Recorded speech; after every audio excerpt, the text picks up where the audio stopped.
Awesome. Thank you, Ivy and Carol. Welcome, everybody. I'm Patrick Jinks. I'm president of the Leaders Perspective. I'm in Columbia, South Carolina. I'm a 20-year United Way alum from back in the day. I've been out of the network officially now for about 10 years, but I stay very, very close and connected. Thankfully, we have United Way next, so I've loved the engagement there. Being sort of a host or co-host in this meeting today mostly means I get to introduce Katie, which is really cool because she's a professional after my own heart. Not only does she bleed United Way blue like I do, she's also all things, she bleeds leadership like I do too. And her approach to leadership development, leadership consulting, it's refreshing. It's very energetic. I'm going to prepare you for that. It's different, it's unique, it's real, it's authentic. I love the authenticity with which she even packages her work. If you go to her website, it's pretty transparent about who she is and how she approaches things. She even says, hey, I'm not everybody's cup of tea. That makes me really look forward to this. She's a strategic problem solver. She's a leadership consultant. She's a United Way exec. We all know what that means in terms of skill and talent, but she's got a lot of experience from the Red Cross to the Chamber of Commerce field, and organizational management, to the Farmland Center, to her own consulting business that she calls KSquared Consulting. And I'm just going to leave it at that. I will say one more thing. Katie, one of the things that may be interesting about this program is that I'm an amateur. I play around with card magic. I'm not a poker player, don't know how to play, but I love cards and what they can tell us.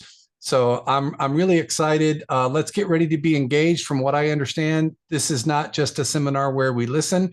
We're going to engage both in tech and in spoken word. So if you can turn your videos on and get ready to go, then let's do it. With no further ado, Katie Koglman, I'm going to turn it to you. All right. Thank you, Patrick and Ivy and Carol. I'm so excited to see you all today, even if it is a little tiny screen.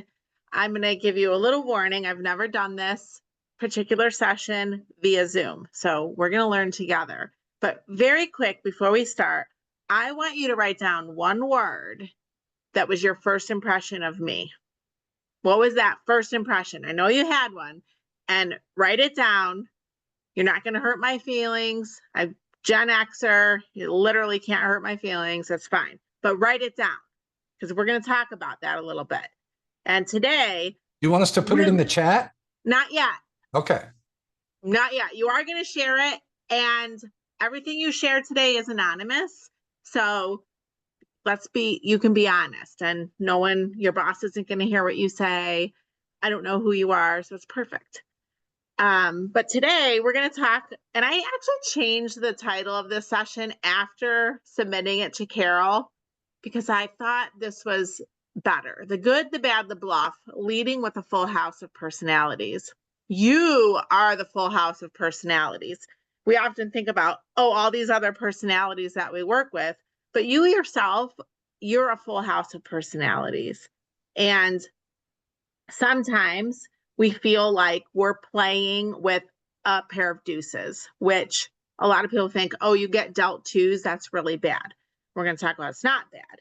And we're going to talk about character traits, not good, not bad, not strengths, not weaknesses, but character traits that you have as we learn to embrace our inner bluffer. We have to have that sometimes and win at this game of leadership.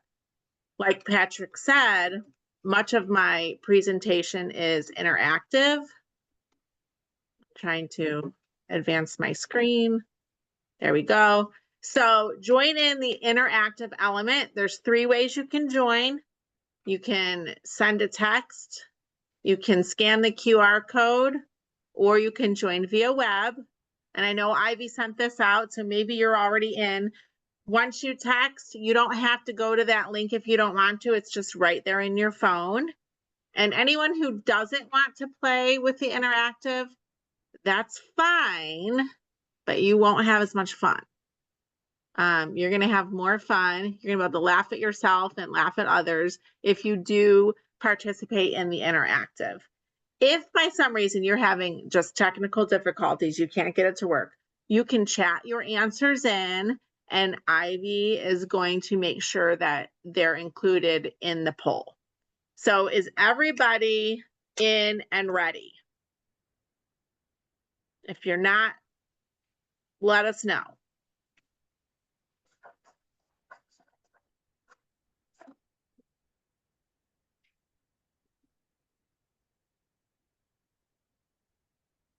Okay, now's your chance. What's that one word that you wrote? Like, what was your first impression of me? Because within the first 7 seconds of somebody meeting you, they have already formed an opinion of you. 7 seconds. I can't even get out of bed in 7 seconds.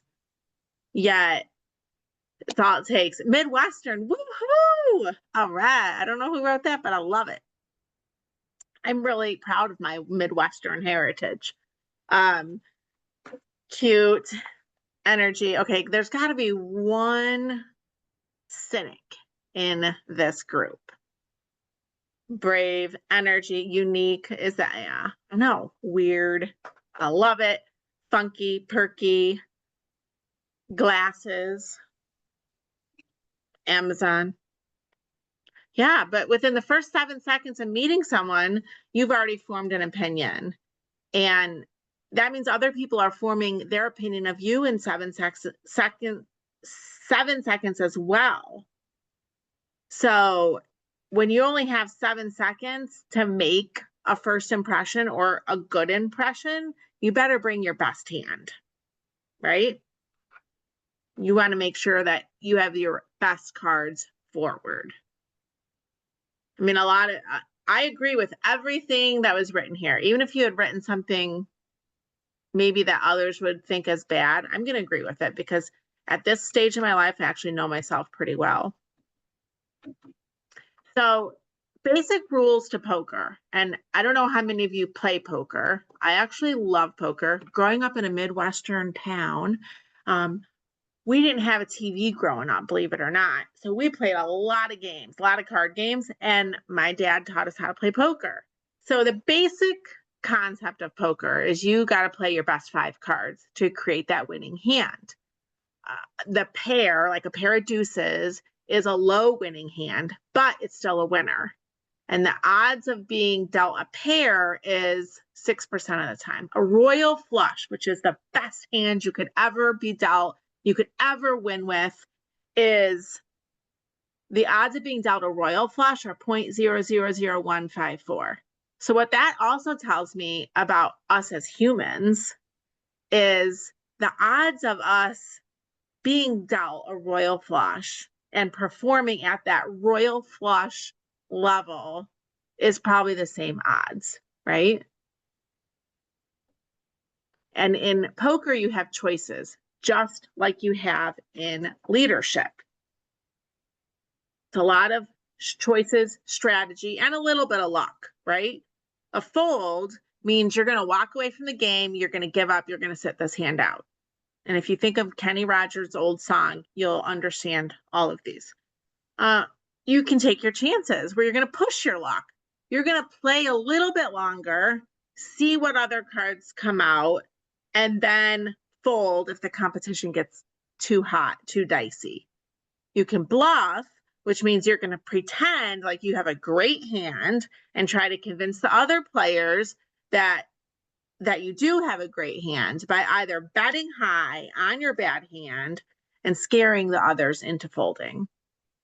So you're keeping a straight face, pretending like you have the best hand. And then sometimes you're dealt pai gow. And pai gow means a pile of crap. You've just been dealt. You can't play anything. But you have to play something, right? Because you're in the game. But you're looking at these cards and you're like, man, it's pai gow. Every day, you are dealt a new hand. Every single day you wake up, you're dealt a new hand. And I wholeheartedly believe this.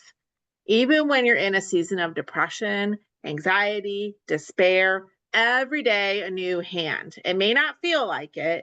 It may feel like every day you're dealt the same crappy pie gow hand as the day before, and you're running out of options, and all you keep doing is folding. But we have all been given gifts, traits, talents that are meant to be shared with the world, meant to make our life better and the lives of others around us better. Our situation, our circumstances is not who we are, right? And people want to know who you are. I want to know you, not your circumstances, not your season of life, but you. You can either play your hand of circumstances or you can play your hand of gifts. And I'll let you think about that a little bit. You can either play your hand of circumstances or play your hands of gifts. And I want to help you how to learn how to play your hands of gifts. Be authentically you, but never at the expense of others. In order to be an authentic leader, leading others with varying personalities, quirks, etc., you need to come to terms with who you are and be able to navigate everyone else and the cards that they're holding that day. So in my opinion, this is KSquared's opinion, no scientific data behind it, just years of experience. We have about 5 leading personality traits. 5, but we have an additional 47 of them in our deck of cards, right? There's 5 that we lead with, but we have 47, and every day can be a little bit different. So it's learning how to play your best hand to grow as a leader and create a culture where others survive under your leadership. Now, you should have gotten this ahead of time, but since I can't like pass out cards like we're really playing poker, I want you to circle 7 traits on here. And you can also make up other ones. I've just give you an example of 52 traits. You may totally have something very different. But I want you to circle 7 different traits on this. Make sure some are hearts, some are diamonds, like, or at least make sure you have a mix of hearts and diamonds and spades and clubs. Even though you may believe that you are all hearts and diamonds, I'm here to tell you, you have a spade or a club in there somewhere. So I want you to circle 7 traits, because let's just say in like some forms of poker, you get 7 cards. You only get to play 5, but you might get dealt 7. So make sure you pick out those.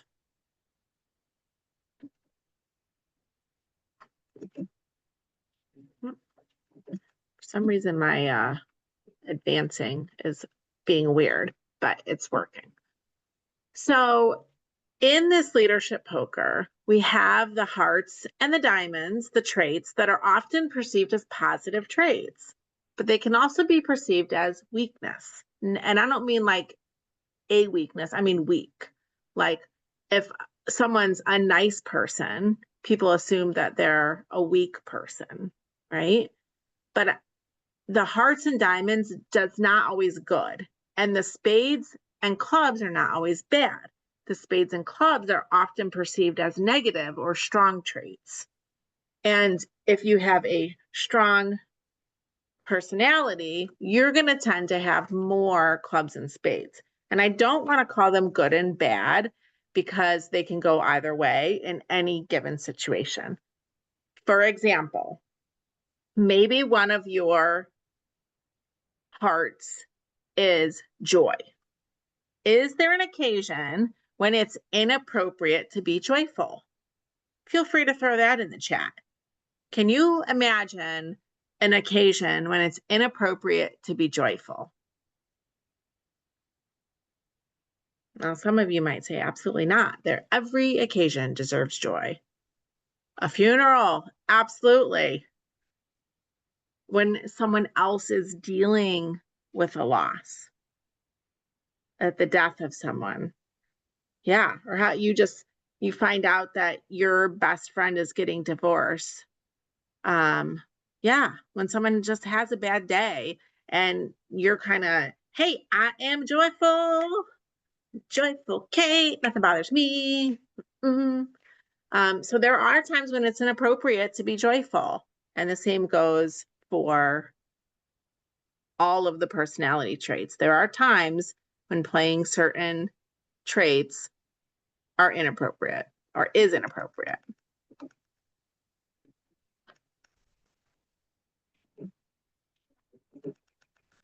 Okay, it's time to interact again. What would you consider as some of your positive traits? You've looked at this list. What are some of your positive traits that you have? And again, it doesn't mean that it's a red one. It doesn't mean it's a heart or a spade. Funny. There's lots of times when it's inappropriate to be funny, even though I have a hard time not. But strategic, resilient, thoughtful, optimistic, opinionated. Yes, I love opinions. Real. Oh, you got 3 of them. Resilient, confident, and accountable. Cooperative. Optimistic, friendly, positive, decisive, empathetic. Confident, nice. Accountable. Empathetic. I can almost see your predictive indicators based on how you're answering this, or your discs, or your colors. Strategic, cooperative, creative.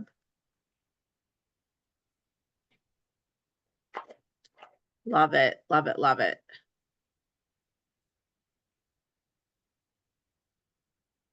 Yeah, one of my positive traits is bold, and actually some people hate me because of that.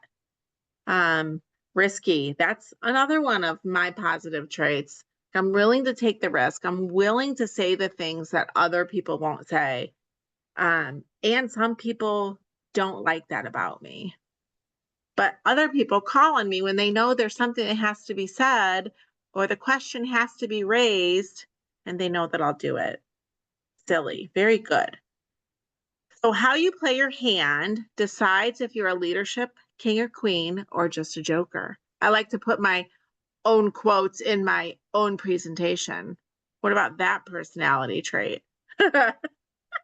Ridiculous, right? Okay, we're going to go to a scenario here. This is where the fun really begins. So I want you to pick one of those personality traits that you circled. Just pick one. Don't think about it. Just pick one. And we're going to talk about emails. Your colleague, Tim, is late for a meeting. You're waiting. You're annoyed. You check the email and he has messaged you, I'm running late. Can you lead the meeting for me? Oh, and by the way, I didn't have time to prepare the agenda either. Thanks, Tim. Sorry if anyone on here is named Tim. I just randomly chose names. I don't have anything against real life Tims. So now what I want you to do is write down what are you going to email back to Tim using which card, okay? So I randomly pulled a card and I'm giving the first example. My card was the 1-upper, okay? So Tim emailed me, he's late for the meeting. I've got to do the agenda. Well, now I need to 1-up Tim.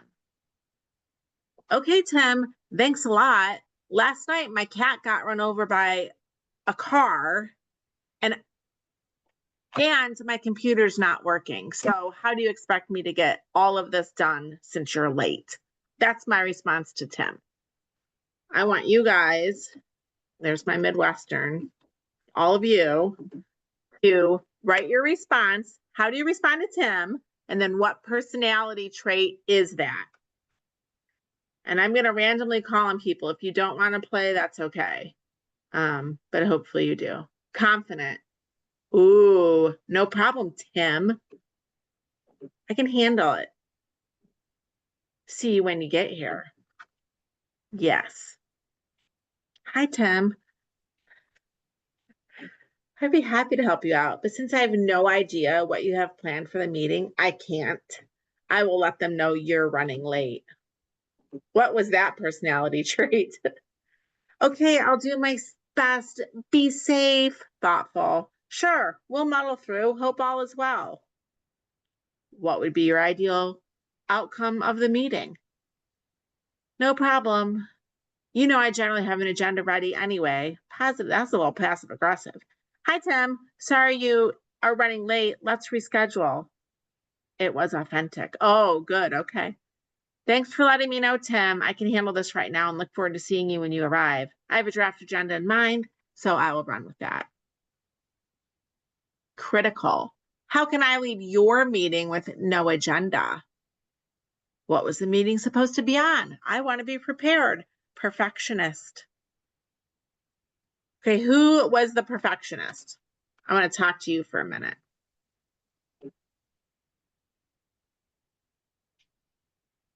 Cooperative. I'll leave us updates. Tim, I can't do it, but I need to share. Flexible. Happy to help, Tim. Cooperative. I'll lead us an update since our last meeting. Please jump in when you arrive. Hey, Tim, so sorry. Like, nobody circled rude or picked obnoxious as their card. Like, geez, Tim, you do this to us all the time. But who was the perfectionist? If Patrick can see that and you can unmute yourself, I'm going to talk to you a little bit. Unless you're unwilling to talk, that's okay.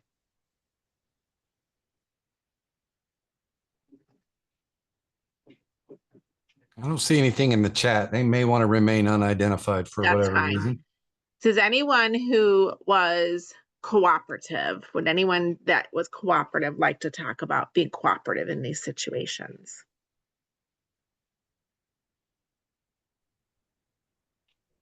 I'll talk about being cooperative. Okay. Tara from United Way in Mohawk Valley. So most of these committee meetings that I have that I would have to lead are the chairs are usually board members. So, you know, I just have to be careful as to, you know, how perfectionist or empathetic or whatnot, you know, I have to be. So I would say, you know, I'll lead us in updates since our last meeting. You know, it's still giving him some accountability by saying, please jump in when you arrive. So you're still putting some responsibility on Tim. But as our committees and our board members need to know, I will lead if and when needed. So I think it's important that they know that. If it were a committee that I was volunteering for, like on my own, like a personal committee or something like that, because I do have a committee that I am a member of, that I pay dues and so on and so forth, I might offer to reschedule it because my position isn't to be the next lead in line. So I think it depends on the audience. Yeah, and so as being a cooperative person, you know, you're always willing to help and like, let's cooperate because we share this same vision. We want to get to the end Right. goal. And what would happen if, you know, you were having a bad day and instead you were like, Tim, we just need to cancel. I can't do this. What would the committee think? Yeah, well, they probably wouldn't be very happy because they all took the time to be on there and they're ready and they may have thoughts about, you know, everything on the agenda. So, you know, we don't want to let them down either. So. Right. And so sometimes you have to, you know, take one for the team, which Correct. we hate that phrase, but it happens. Right. And I love this blunt answer, like typical Tim, I'll take care of it. So, and it would really depend on who Tim is, right? Right. Bluntness is something we're going to talk about later on because I can tend to be really blunt too. So we're going to move on to the next slide. Thank you, Tara, for sharing. That was Absolutely. amazing.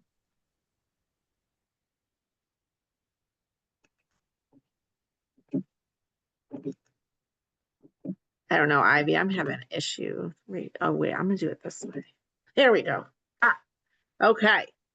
Another one of my personal quotes. I love ice cream and I love people, but I don't love every flavor of ice cream or people.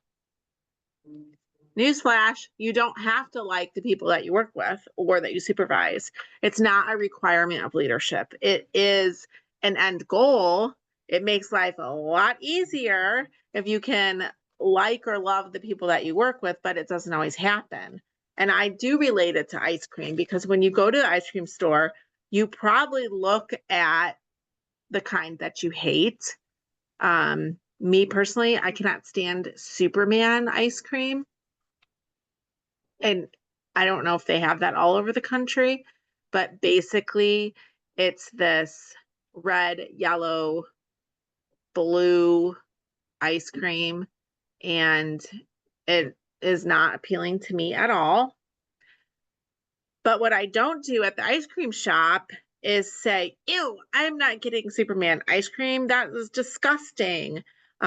Who would eat that? It's so gross. Like that's what children do, right? But adults, you don't do that. Instead, you're like, okay, what flavor do I like? Or if it's the only option, you might, graciously say thank you. There has to be some qualities that you can tolerate. And so what about Superman ice cream? Can I tolerate? Well, it's sweet, it's cold, and I do like the waffle cone that it comes in. So even though I would much prefer the strawberry cheesecake ice cream in a waffle cone, I can suffer through this Superman ice cream if I have to, because I know that I'm going to get the waffle cone. There's part of it that I can tolerate. And that's how it is with working with people a lot. There's a difference between a hostile working place and a workplace where your personalities just clash. You can still learn to work with them. You may have to pull some cards that are buried deep in your deck, though, to deal with that person on a daily basis. But once you learn how to do that, even use your leading traits to eat that Superman ice cream when you have to, is really important. And sometimes with coworkers, it's easier, right? Because you can put a D&D on your door. I got a lot of work to do. Shut the door, get your stuff done. You can be a little more blunt with coworkers sometimes. But let's talk about volunteers, because we all work with volunteers, and some we love, like strawberry cheesecake ice cream, and others we tolerate, like Superman ice cream. Again, I want you to choose a random trait in your list, just circle one, and we're going to use it in the next exercise. Because this scenario is Judy, our volunteer. You are swamped today. You're the only employee in the office. Judy, the dedicated volunteer, is also there. You appreciate Judy. You love that she volunteers, but she is also a distraction because she volunteers for a social life. And she's a real chatty chatterbox, if you know what I mean. So how do you make Judy feel appreciated, but also let her know that you don't have time for chit chat today? Use that trait to type in your response. What might you do to make Judy feel appreciated, but also know that you don't have the time today to chit chat? Or maybe your personality trait is that you would say nothing at all. Oh, and Katie, I hate to interrupt, but can I see the list of traits again? Sure, That came and went pretty fast, and I only saw a few. sure. Ivy, I might need your help with that.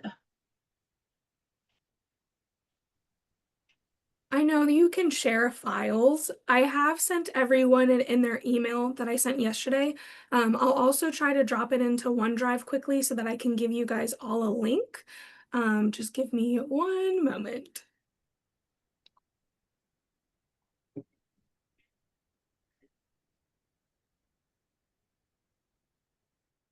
Yeah, and you can use your own kitty too if it's easier for you to think of some of your personality traits, what might be some that you possess as a person as well. But I think Ivy's going to be able to help you out there. Real, Judy. I appreciate all that you do for us. I'm really busy today and will be behind at closed door most of the day so that I can stay focused. But let's plan on catching up at lunch. Great answer. Hi, Judy. So glad you're here. I'm absolutely swamped and really grateful to have your help knocking out our to-dos, but perhaps we can take a break and run to grab coffee and chat in a few hours. Great. Outspoken. Judy, I would love to chat, but I have so much on my plate right now. Can we catch up another time? You guys are doing a great job at offering Judy an alternative. Sorry for my false starts.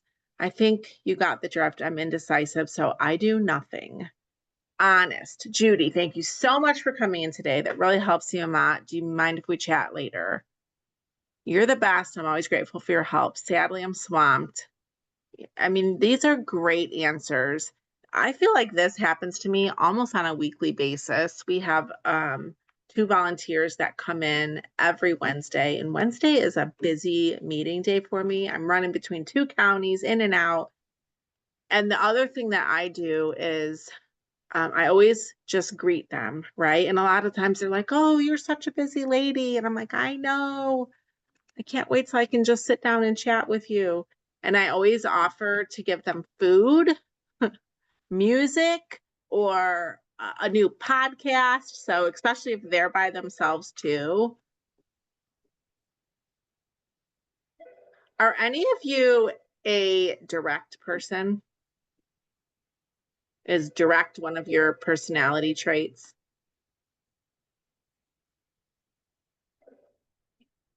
I mean, that opinionated one is very direct. So one of the gals that works for me, and she would not be afraid of me saying this, she's very direct. And it can be borderline rude, right? Yeah. In reality, I'm a certified yapper and would talk to Judy all day. I love that. Yeah, I know that happens. Do you think that most of your volunteers want you to succeed? I mean, that's why they're there helping you. So I feel like they would appreciate you being honest with them and saying, I love how you guys were like, let's go out for coffee. I'll stop and have a lunch break with you. I think that is the stuff that Judy would really appreciate because you don't want to lose her as a volunteer. Now, if you were a volunteer, what response would you want?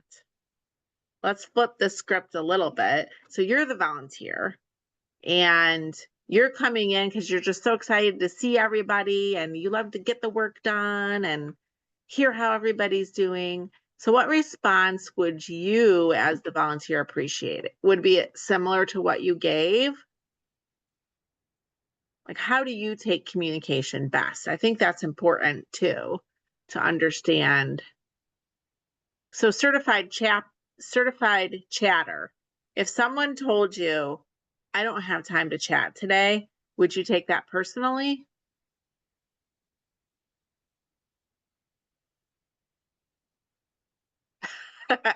Yeah, I don't want to go to lunch with you, Judy. You're going to make me eat Superman ice cream. Yeah. I would take it personally at first. And I think that, so people who have that personality where they, I've got two that work for me. They very much internalize everything that is said to them. And when you mix like a direct person with someone who internalizes everything, that's where a lot of clashes happen, right? At first, you're going to take it personally, like, oh, she doesn't have time to talk to me.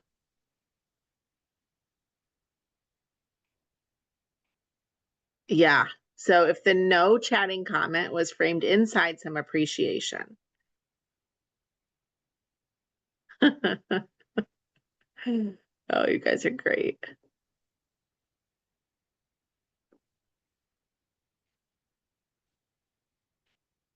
You told someone that yesterday you can only chat for 15 minutes, that you need to let the dogs out, and it turned into a 2-hour conversation. How many of you get trapped at the grocery store with some of your donors? Yes. Where you're like, oh gosh, first of all, I have my yoga pants on and my hair's a mess. Of course, right? I was just running to get the bananas for my banana bread or whatever. And I run into a large donor and then they want to talk. And I'm like, Lord Almighty, I had a really, really bad day. And so my personality and tequila don't always mix. I mean, they mix really good, but I shouldn't do it in public, right? So I was having a really, really bad day. And so my husband was like, well, let's go down to Muddy's. Nobody will be there. You know, it's a Wednesday night. Nobody's going to be there. So we go down to Muddy's on a Wednesday night and we're doing shots of tequila. And I look over my shoulder and there is one of my big donors. And I was like, oh, Stefan, how are you? And he was like, I'm good. He's like, how are you? I was like, well, yeah, you know, it's been one of those days. And he's like, no judgment here. And I was like, okay, good. But you know what I felt? Judgment. I immediately felt judgment. So yeah, that always happens. And then he wanted to talk some more and I'm super embarrassed, but I'm like, oh yeah. Next one. I want to talk a little bit. A lot of you said empathy was one of your positive traits. Spoiler alert, I am not an empath. Crazy, right? How can someone lead a social service organization and not be an empath? And I know it is very trendy right now to be like an empathetic leader. So I'm willing to say I'm out of style, right? And I don't have it in me to change that. Now, not being an empath doesn't mean that I don't love people. It doesn't mean that I can't be kind to people. But it does mean that I'm probably not the best person to vent to or complain to. The first time that I knew I was lacking empathy was in college. And I'm going to be honest with some of you that are younger than me, empathy was not a word that we used in the 90s. Or the 80s. It just didn't exist. But as I think back, like when did I know that this wasn't part of who I am? So I was in college and I was dating this man. He was my first love. I loved him. He was so handsome. He was really good looking. He came from like the right side of town. I came from the wrong side of town. I was like, man, I can't believe this guy likes me, right? Well, then his mom died. And I could not handle it. I couldn't handle dealing with his grief. I couldn't handle listening to the stories. I was, 18 years old. I couldn't handle it. I could not take on I couldn't bear that on my shoulders. And I know a lot of people who can. I can't. One reason why is I'm a problem solver. So as soon as people start talking to me about their problems, I go into solve mode. Okay, well, how can we fix this?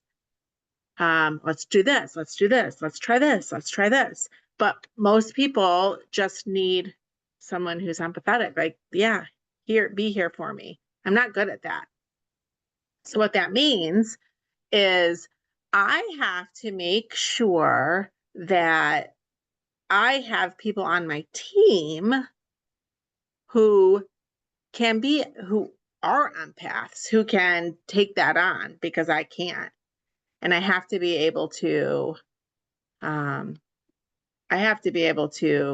delegate some duties to other people that may require the empathy that I don't have. However, you can lead and not be empathetic because you can be kind, right? You can be kind to someone. And that is more important than saying I'm not an empath, right? And all of us in our decks have contradictions. This is another thing that I love to talk about, are the contradictions in our personalities. So, for example, I love Jesus, but I also drop the F-bomb. That's a contradiction, right? How can you love Jesus and drop the F-bomb? Well, because we all have contradictions in our personalities. Some people complain about how bad things are, basically seeking change, but then they're stuck in their ways. That's a contradiction in a personality, and we all have them. So knowing the contradictions about yourself is really important, so that you are aware in situations that are going to require something that you don't possess. And instead of me, problem solver, hey, I'm going to be the one to solve this problem, I have to recognize that and say, nope, I need to delegate this problem, right? I need to delegate this issue. I need to delegate this situation. I need to be authentic and honest and say, I'm not the right person for this situation, even if I'm the leader, even if I'm the one on top. So it's a good thing that we do have a whole deck of cards that we can play, because sometimes we're going to need to play a card that we didn't think we could. We're almost time for questions. The last thing I want to talk about from poker, really quick before questions. I'm sorry, I don't know what I'm doing here. I'm actually really good at technology, but you can't tell. You can put in one of your spades or clubs that it may come across as a strong or negative trait, but it's actually not. You can use it to your advantage. And I like to talk about your ace in the hole. So that's a thing in poker, right? You got ace in the hole. Yep. Because if everyone's played pairs and I have the highest pair, but I have an ace, I've just won, right? It's my ace in the hole. Knowing your ace in the hole is really, really important. My ace in the hole is creative. I am a creative person, not just because I like to paint and write, but I can creatively think about situations and come up with alternatives. So creativity and humor, but humor can be misinterpreted a lot. But that creativity is my ace in the hole. My mouth often goes before my brain. Yeah, me too. It's okay. Oh, burnout.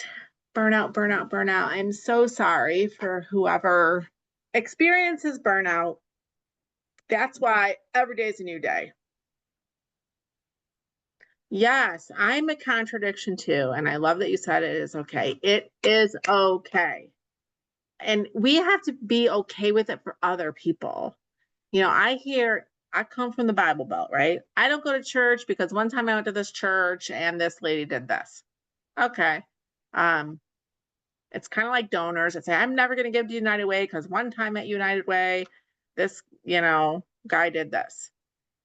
we have to really show other people grace too, and realize if I have contradictions, then you have contradictions. And if we've lost anything in this world, it's grace for other people and grace for what they're going through. And as a leader, man, grace is so important. You got to give people the grace that you want. Critical. Let's see. Works when thinking about a new project I delve into, but it's also a downside. What's going to be the impact? Yeah. Critical people don't typically like to work with me because I'm like, let's go, full board, we're in, jump in. And they're like, wait, do we have insurance for that? No, who cares? Just do it. Okay. Again, I'm just going to reiterate this. Use your spades and clubs to your advantage, but not at the expense of others. And this is where direct personalities, people usually say, well, I'm just that way. Okay, you can be that way, but you don't have to be it at the expense of other people. So you can be direct and not be rude. Two different things. Learn how to make your directness be effective, but not rude. Okay, I think we're running out of time here. So Patrick, do you want to open up to questions or comments? I saw there was lots going on in the chat and I couldn't follow it along. So I'm excited. And I'll just make a quick note real quick. So in case any of you need to hop off before the top of the hour, I know that some people mentioned they're in back-to-back meetings. Feel free to drop any questions that you've got for Q&A and we'll try to answer them in the recording. And then I'll make sure to send everyone a follow-up email with some of the links and the resources that were mentioned today. There was a ton in the chat, so I've been collecting them. If anyone happens to know which episode of Hidden Brain you guys were talking about, I'm happy to include that one as well. I've never even heard of that show, so I'm so excited. I don't watch a lot of TV, so I'm excited. And so if you guys need anything else or have any other recommendations and resources, let me know. I'll get that into the email. Otherwise, I will let you guys go straight into Q&A. And then at the end, so I don't have to make any spiel there is going to be a survey. If you wouldn't mind just filling that out, it should be like 3 questions, should take 30 seconds or so. And then we've got 2 other events this month. So we've got a new and prospective member orientation tomorrow in case you have any questions about United Way Next or just want to learn more. And then we've also got, I believe, a planned giving webinar on the 25th. So that should be everything you need to know from me. And I'll hand it back over to Katie and Patrick. So if you've got questions, you can do this any number of ways. Drop it in the chat. We'll hold it up. Or just unmute yourself and jump in. I think there's few of us enough on the call that you could just do that. You got a question or a big insight, big aha takeaway from today? Unmute and jump in. We got a few minutes.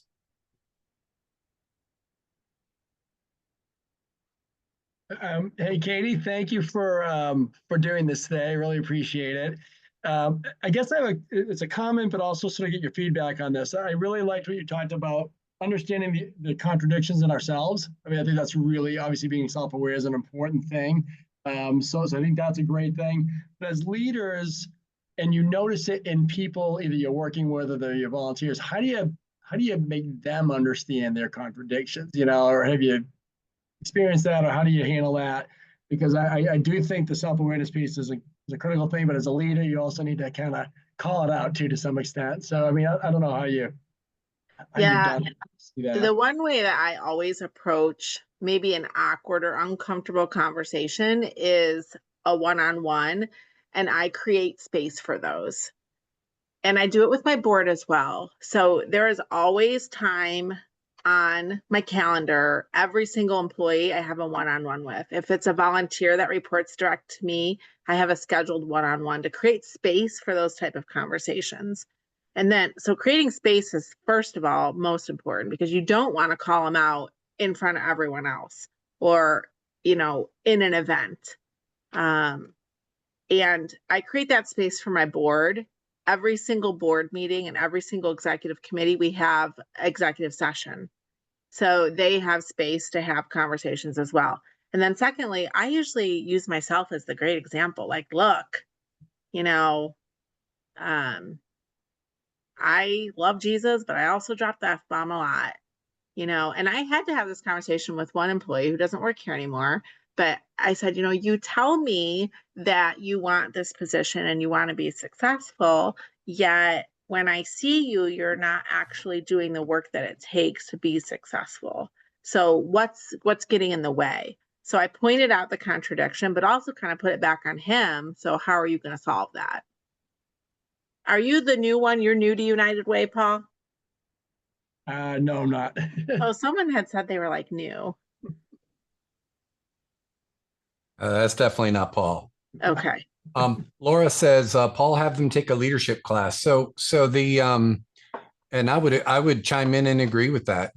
One of the things, particularly in the nonprofit sector, leadership training and leadership development, there's still a dearth of it. I mean, we do sometimes, if we do anything at all, we do management training, but not so much leadership training. And people get into roles and they haven't learned about emotional intelligence. They haven't learned about, how do you be direct and empathetic or caring at the same time, or they haven't learned about creating greater self-awareness. So that's a good one. It was Tara that said she was new to United Way. Oh, Tara, yes. Welcome. Yeah. My very first job where I was a supervisor was in a bar. I was a bartender and a manager. And boy, you don't have time to create space for people, right? And if you were ever in that type of management, I feel like restaurant or retail, and then you come into like professional, you have to reteach yourself how to talk to people, because we're not working like this. We have time. We have time to have conversations with people, and just remember that, even as busy as you are. So, Kitty, do you want to just unmute and ask this question yourself? Yeah, sure. I just really want to follow up on Patrick, your last question, to Katie about helping someone see contradictions in themselves. And sometimes it's easier for us to see ourselves, but then we become the benchmark, right? And then everybody else, then why is he or she not able to see this the way I do, or not able to see multiple dimensions to something. So how to help us understand that other people are complex too, and to understand each other. Yeah, I mean, that's the $1,000,000 question, right? I play these games with my staff. I like everything I do here, I do it with my staff. Like, let's play this game. Okay. And let's use real life scenarios that have happened here at work.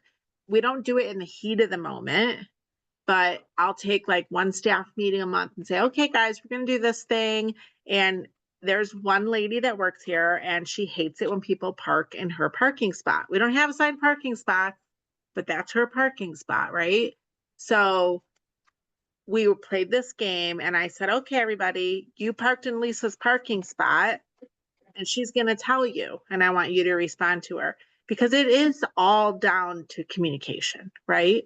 And sometimes you have to, again, create that space, but create that safe moment where we're going to do it in this game. And what happened when we did that was another person was like, I didn't know that parking spot was so important to you. But it really is.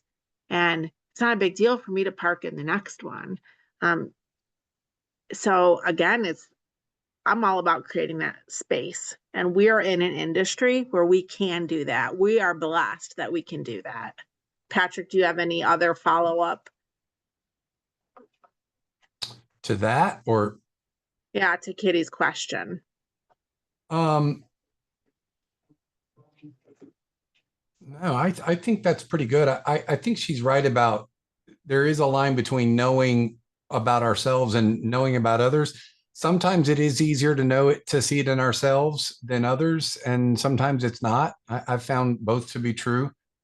So yeah, I mean, all of this is nuanced. It's not very black and white. Some of it's pretty nuanced. It depends on so many things. We learn in coaching, when we do these profiles, coach the person, not the profile. Because it turns out we're not a D or a red or an achiever or whatever label an assessment puts it. We're a person, we're a human, and so we're deeper than that. And I think I think that's what emotional intelligence is about. Speaking of profiles, Ivy asks, Katie, what's a tool you like? What do you recommend for people wanting to get in tune with their own personality traits? Do you have any favorite assessments or tools for that? Yeah, my favorite is the predictive index, because it's literally 2 questions and it's so accurate. I have every potential employee do a predictive index because I actually hire for personality more than skill, because I feel like you can teach skill. You can't really change someone's personality.